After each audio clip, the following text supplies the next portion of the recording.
into their 60s. But Cortez, you also just came out here. They may have seen you a little bit earlier, but why don't you greet everyone this time? Why don't you tell everyone hi? There we go, but a little quiet. You know, you're not Sydney, so why don't you face everyone and tell everyone hello. Much better, yeah. And then we're very inclusive. Why don't you turn again, and then maybe we can wave to everyone just like Sydney did. There we go. So Cortez is showing off some of his mimicry abilities, but again, they can't necessarily immediately mimic everything that they hear. So for instance, I see someone has a French shirt, so if I say France, nothing. Right? And that's because, again, they can't immediately mimic. And even then, they may not want to say it. Cortez, like I said, has been with us for over 30 years and still is not mimicking his name in front of us.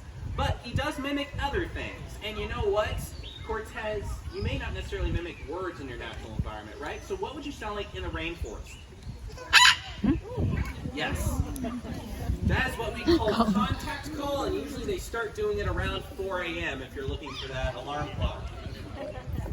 And that was without a mic too. And so what they're essentially doing is they're saying, hey, I'm okay, and they're calling out to a flockmate to say, are you okay? And then their flockmate would respond in the rainforest. What would they respond in the rainforest? Yep.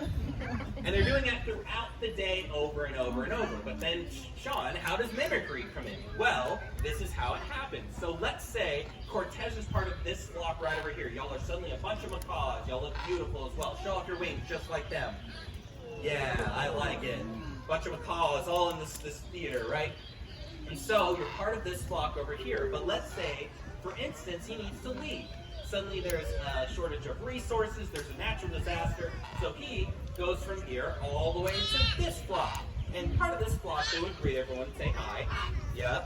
But when you try to do that at this flock, y'all look at him like he's a stranger. You do not recognize this sound. So he has to sit and listen.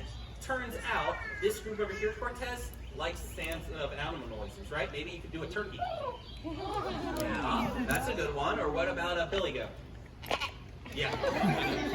And because he's mimicking these similar sounds that y'all are mimicking, he's allowed to join your flock. And maybe while he's part of this flock, he finds a flockmate. They need more resources again. So they repeat the process, go over to this flock over here. It looks like there's some empty spaces, some extra resources.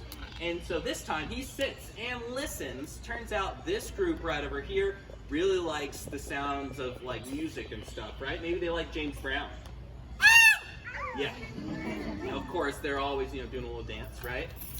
You can do a better dance than that. Yeah, there you go. That's a little bit better. That's okay. Maybe you're going to think of the dulcet sounds of like Louis Armstrong, right? Yeah, no, maybe. Who knows? That's okay. I know. I'm just trying to be funny. Yeah, thank you. Some of that's fine. But as you can tell, they are very intelligent, and they can do this as many times as they need to throughout their lives to be able to join different flocks.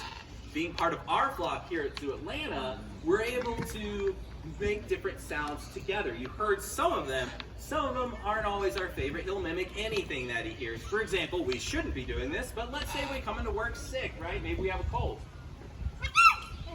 Yeah. But then when we hear him making those sounds, we're like, well, Cortez, you're not feeling very well. Maybe we need to take you to the vet. Yeah. Suddenly he's cured, miracle cure, right? Never stop sneezing, right? Yeah, you don't sneeze anymore after that?